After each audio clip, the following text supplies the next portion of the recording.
Okay, so at the end of the previous video, I gave you this question.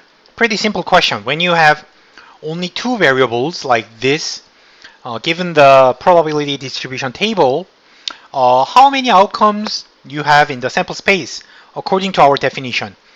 The answer is 4, right? So, as I said, you delete all the other variables, only two questions. So that is the experiment. Choose a random person and ask two questions about gender, health insurance. And then outcome is any possible answers, any possible pair of answers to those questions. That means you have to have, you can imagine four different types of answers, four different types of people, right? Male with insurance, female with insurance, male without, female without. So these are four different types. Without any other variables, that's all we can imagine, right? There is no other possible type. Okay, so then that's important. It is important to understand what are the underlying outcomes in here, because in this context, if you know all these four outcomes probabilities, then you can calculate any probability. You know everything. Just it's up to how you combine those outcomes to make a event. So you, depending on the event you are calculating probability for, you can just choose the corresponding outcomes. For example, probability of an outcome is the sum of the probabilities, like probability of an event. Excuse me. So probably an event may contain multiple outcomes.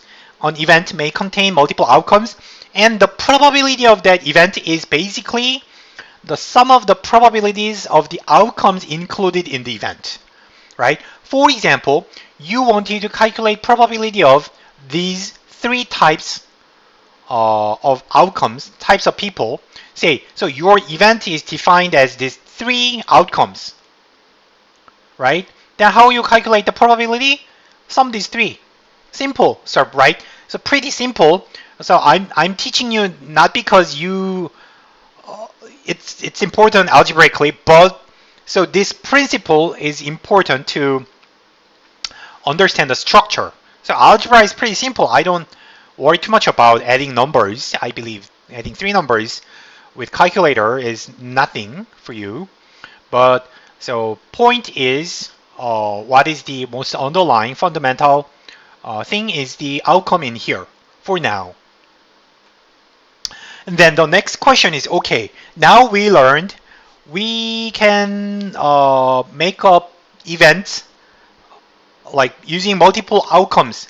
So that is actually simple in this simple case. There are only two variables, and for each variable there are two outcomes. So there are only four possible outcomes.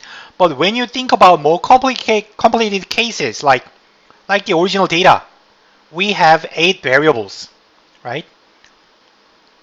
Then we have to define something new. We have to define new notation to describe more complicated event. So in this simple example, back to this example, we are going to define notation like this. F stands for female, H stands for covered by a health insurance, right? So this is most intuitive way to define a event, right? Because we have information about F and H, and also it is more easiest way to understand in verbally. So and then given those events, we denote the probability like this: probability of an event. So as I said, it's a function. Probability is a function, but the function is denoted as PR, probability, and the input is an event. So input is F or H. So it's like f of x has the same structure. Basically, it's like f of x as a function, like probability of f is another function, right? So now then, we have these two basic events, and based on these two, we would like to make up more different events, like complicated cases, and describe all possible cases, right?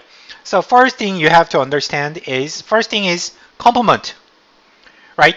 I denoted female as F. That means I did not use male as the event. What is the male event?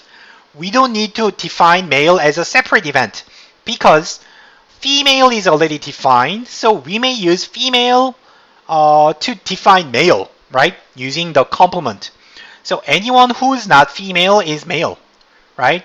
So we say mathematically, we call the complement of F.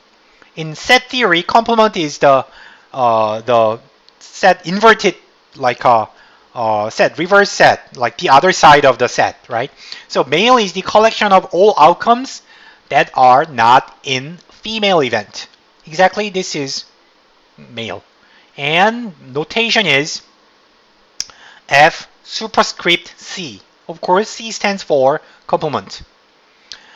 And similarly, when I define H as the people who have health insurance, then you can automatically define the people who do not have health insurance as H complement, right?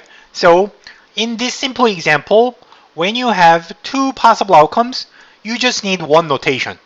The other is automatic, right? It's a simple practice. Try this. What is the probability of F complement? So, again, this is not algebra question, but what I want you to do here is, it's like translation. Like verbally, we say probability of something, but you have to understand what that means in like mathematical notation and like vice versa. Like you have to translate back and forth. Here, I'm like in our notation, in statistical notation, I'm looking for probability of the complement of female. Verbally speaking, like verbally, it means probability of male, right? So you have to be able to translate that, and then, okay, then it is easy. Male, event male includes two outcomes, and then sum these two. That's easy, right? But anyhow, the main point is one, translation between the notation and like you casual sentence, and second, how to calculate probability of an event. Just sum the probability of the outcomes included. Okay.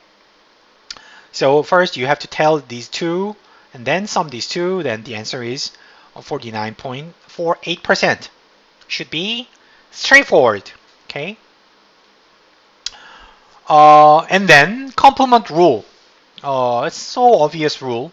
For any event, there are two possibilities that it happens or not. No matter what event you think about, you can think about some event happens or some event does not happen. That's just flip side of a coin. Just only two possibilities, right? So, in other words, probability that A happens and the probability that A does not happen should sum to 100%. There is nothing else, right?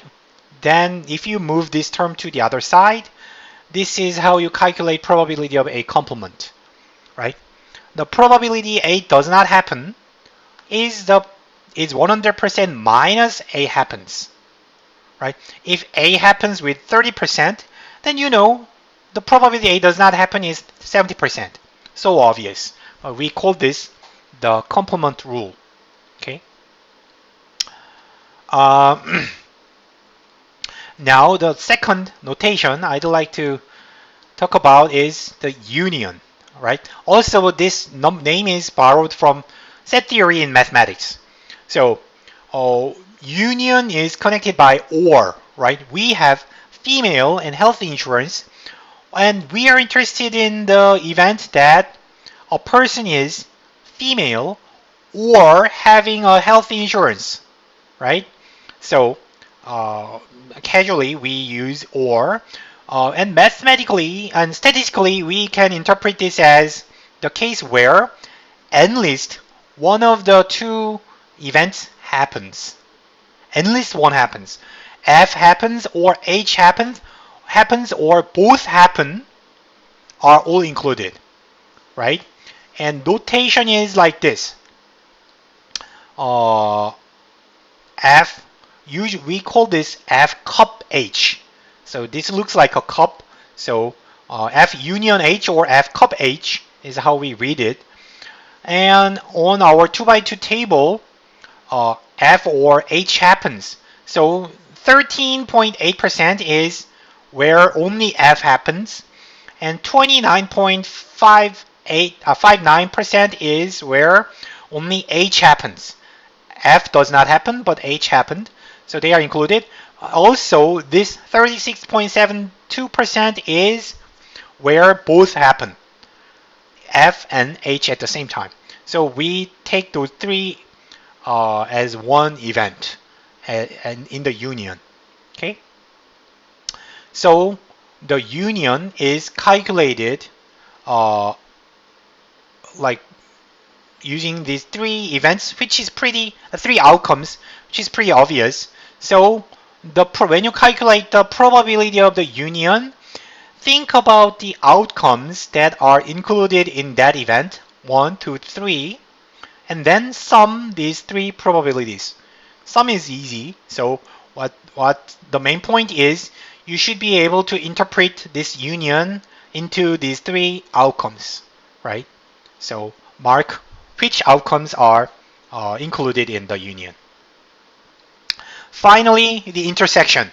So we would like to denote the case where a person is female and having health insurance at the same time. We are interested in the case where two conditions are satisfied at the same time. So they are connected by and, right? Both F and H happen together. This is statistical interpretation of intersection, right? So I'm interested in the case where two things happen, two conditions happen at the same time. That's intersection, and we denote it as F cap H. It looks like a cap, so F cap H. And in our table, there is only one possible outcome that satisfy the two conditions, right? Female and covered at the same time. There are 36.72%. It's basically one outcome. So, needless to say, we have 36.72 percent, right? So then another tricky thing here is, actually this is one outcome, but notation is more complicated. That's because F is not a single outcome. F is actually an event including two outcomes. H is another event that includes two outcomes. So our definition of F and H are not single outcomes. So actually single outcome is more complicated, like in notation, right? So don't be confused. Notation, it's just arbitrary. It's up to your convenience. So can be confusing. Okay, so we learned complement, union, and intersection. And according to the set theory in mathematics, you only need these three operations to make up any event, right? So these three operations exhaust all the possible information, any probability you can imagine based on these two events, right? So it's actually good because think about relative in general in mathematics, there are a lot of operations like you may compare union and intersection to say addition, subtraction, multiplication, division, and also there are exponents, log, like sine, cosine, very many operations. But in set theory, this is all. You don't need to think more about this. So any other operation is not needed. So it's somehow good for you. So do not complain why we have to learn this. Actually, it's simple relative to number theory. Set theory is simple, easier. Okay, this is a practice. I'm going to finish this video here.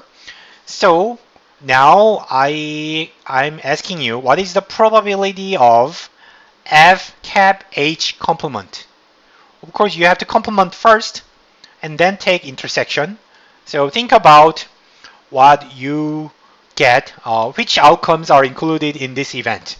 Okay, so I will finish video here and see you in the next one. Try to calculate, try this question and see you in the next one.